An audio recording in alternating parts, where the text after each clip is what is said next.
ये वीडियो उन दोस्तों के लिए है जो लोग चेहरे को पीआरपी करवाने जा रहे हैं। ये वीडियो लाजमी देखें, इसमें आपको बहुत सी मालूमात मिलेगी। मैंने सरफराज भाई से हेयर जोन में इनसे मशवरा किया तो उन्होंने बताया कि ये ओरिजिनल चीज़ है। फेस पीआरपी जब हम करवाएंगे तो हम हाइड्रा नहीं करवा सकते। दोस्तों मैं आपको ले आया हूँ जोश शादीआल के बिल्कुल सामने हेयर जोन। जिन्होंने अपनी पीआरपी करवानी है या अपने बालों के हवाले से कोई मालूमात लेना चाहते हैं, यहाँ एक दफ़ा लाजमी। उम्मीद करते हैं सब खैरियत से होंगे। जैसे कि आप सबको मालूम है कि आजकल टिकटॉक पे बहुत से फेस के हवाले से चल रहे हैं कि फेस की जो पीआरपी होती है किस तरह की होती है। देखिए मेरे फेस ये सारा यहाँ पे खराब हो, उसकी वजह ये है क्योंकि मैं पहाड़ों पे बर्फों पे रहता हूँ, उसकी वजह से ये मेरा फेस ठंडे पानी इस्तेमाल करने की वजह से खराब हो गया। तो आज मैं आ गया हूँ हेयर जोन पे सरफराज भाई के पास। इनसे पूछेंगे अपने फेस की ट्रीटमेंट के हवाले से, और मेरी तरफ से अगर आपको कोई अच्छा पैकेज मिलेगा तो आप लाजमी यहाँ पे ट्राई करें। हम चलते हैं सरफराज भाई के पास।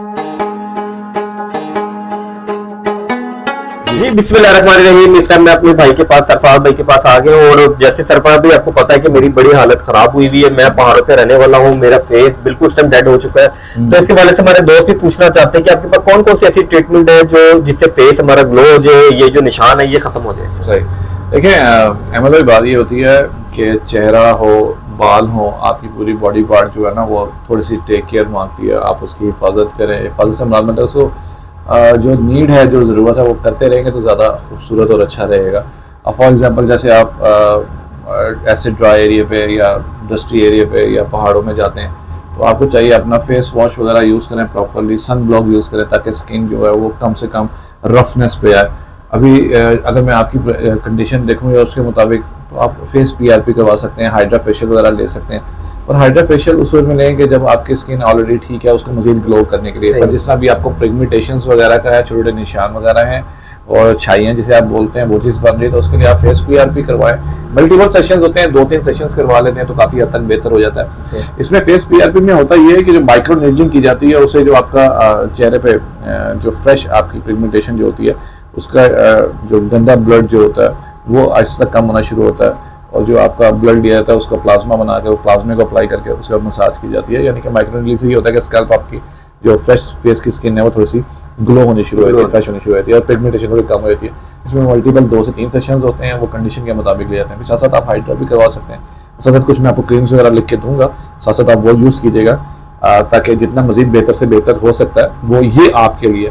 बेसिकली हमारा पर्पज़ जो है काम का हेयर जोन का वो hair transplant, non surgical hair replacement, hair PRP, hair falling वगैरह के लिए इसको ज़्यादा हम लोग फोकस करते हैं। स्किन वगैरह का हम लोग बहुत कम करते हैं बेसिकली, क्योंकि हम यहीं से फुर्सत नहीं मिलती तो उधर दूसरी तरफ जाने की। ठीक है, अभी मैं आपके फेस पीआरपी शुरू करवाता हूँ तो आपको अंदाजा हो जाएगा। अच्छा एक सवाल आपसे पूछना हमारे दोस्तों के लिए, ये पहले फेस की पीआरपी इंजेक्शन वाली होती है, उसके बाद अगला सेकंड जो है वो जो हमारी हाइड्रा फेशियल का जो होता है? सर होता यह है कि फेस पीआरपी अलग चीज़ है, हाइड्रा फेशियल अलग चीज़ है, दोनों अलग अलग चीज़ें हैं। बिल्कुल सही है।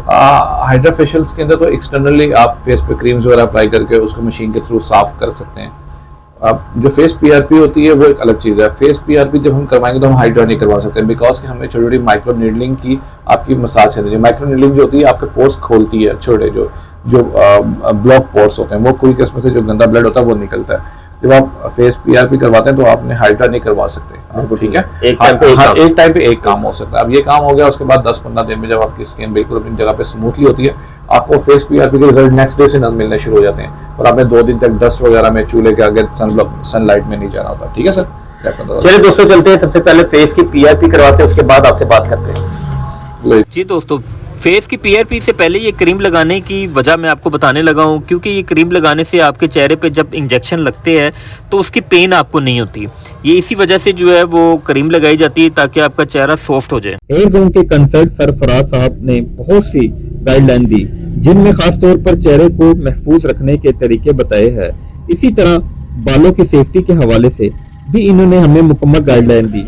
अब मुझे आइडिया हुआ है कि बहुत से लोग जो टिकटॉक पे चला रहे हैं वो थोड़ा सा गड़बड़ मामला है। ये मैंने जो अपनी फेस की पीआरपी करवाई है ये मैंने अपने ब्लड के सैंपल से कराई, यानी कि अपने ब्लड से मैंने कराई है, उसके वाइट सेल से। तो मैंने सरफराज भाई से हेयर जोन में इनसे मशवरा किया तो उन्होंने बताया कि ये ओरिजिनल चीज़ है बेसिकली। अब 3 दिन तक ये मेरा फेस थोड़ा सा रेड रहेगा, इसकी उन्होंने मुझे सन ब्लॉक और कुछ क्रीम लिख के दी, इसको मैं यूज़ करूँगा। 3 दिन के बाद इंशाल्लाह ये रिजल्ट निकलेगा और मज़ा आ गया, पता चला असल चीज़ क्या है। क्योंकि हम जो दूसरे काम करवा रहे हैं जो कुछ सीरम वगैरह लगवा रहे हैं उसका हो सकता है खुदा ना खासा साइड इफेक्ट हो, ये आपके अपने ब्लड में से इसका वाइट सेल आपके फेस पे लगते हैं। तो मेरी जो आप सबसे ये गुजारिश है, जो लोग कोई दोस्त वगैरह करवाना चाहता है तो वो हेजोंग जौहर शादी हाल के बिल्कुल सामने हेजोंग मौजूद है। हेजोंग में आके आप अपने ओरिजिनल जो काम है वो करवा सकते हैं। वो आपके फेस की पीआरपी है, अपने आपके बालों की पीआरपी करवानी है, उसके हवाले से फिर मुकम्मल मेरी ब्रॉडकास्टिंग इंशाल्लाह कुछ दिन के बाद आएगी, क्योंकि अभी मेरा फेस रेड हो गया। अभी ब्रॉडकास्टिंग मैं नहीं करूंगा, तकरीबन 10 दिन के बाद मैं यही मौजूद इसी ऑफिस में बैठ के हेजोंग पे मैं इनकी मुकम्मल जो है वो हेयर बालों के हवाले से, फेस के हवाले से पूरी ब्रॉडकास्टिंग करके आपको उसमें बताऊंगा क्या करना चाहिए, कौन सी क्रीमें आपको यूज़ करनी चाहिए। दुआ में याद रखिए। अल्लाह हाफिज़।